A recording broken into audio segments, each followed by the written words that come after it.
Picture this. It's 2020.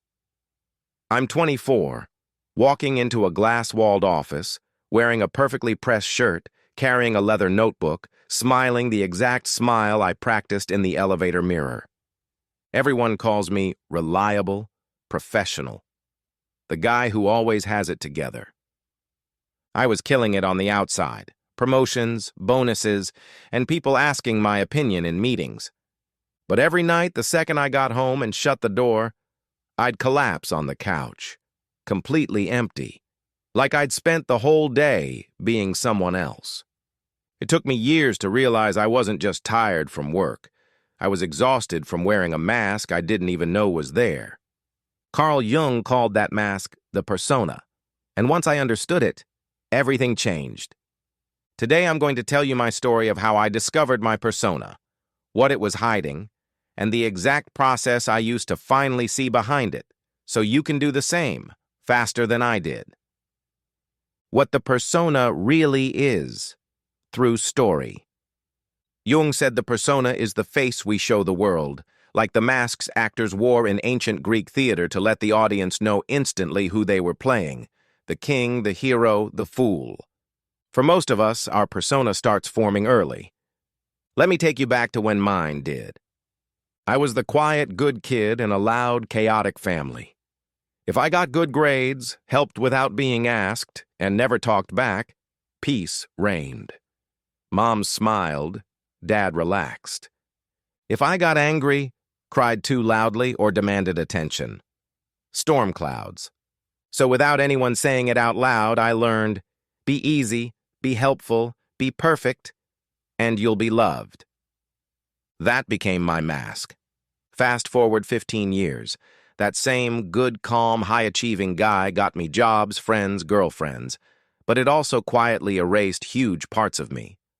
The part that wanted to make sarcastic jokes, the part that sometimes wanted to say no, the part that dreamed of quitting everything to travel with a backpack. All of that got pushed down because it didn't fit the mask.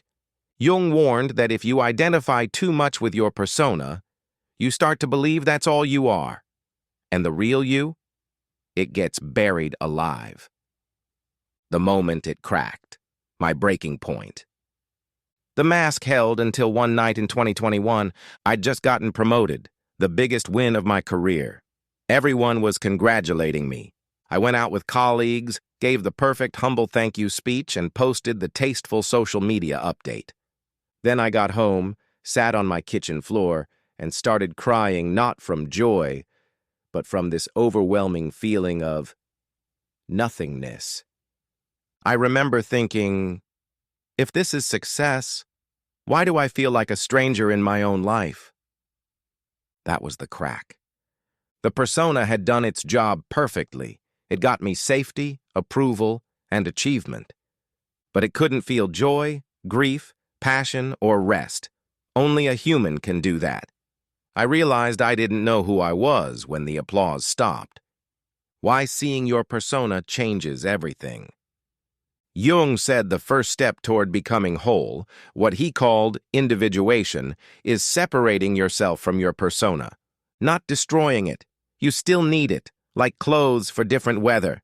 But when you know it's clothing, you stop believing you are the suit.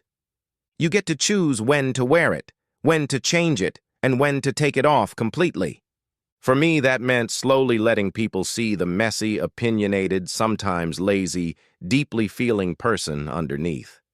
And weirdly, the more I did that, the less exhausted I felt, and the more real connections I made. The deep dive process, how I discovered my mask. Here's the exact 4-step process that helped me see my persona clearly. I still use it whenever I feel that old, performing energy creep back in.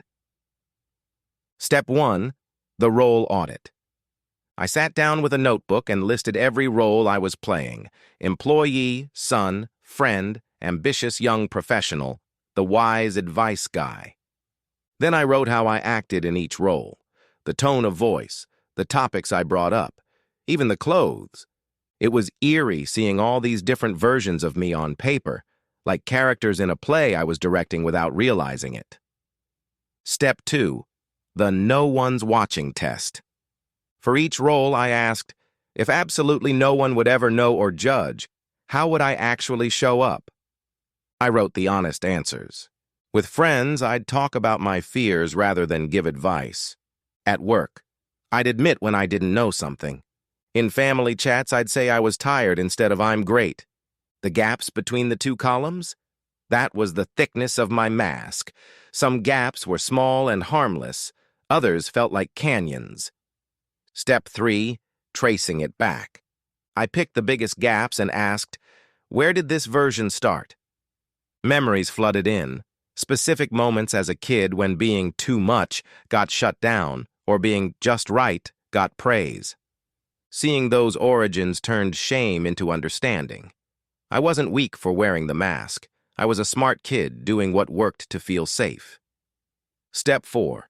Tiny experiments in authenticity. I started small, telling one friend I was struggling instead of fine.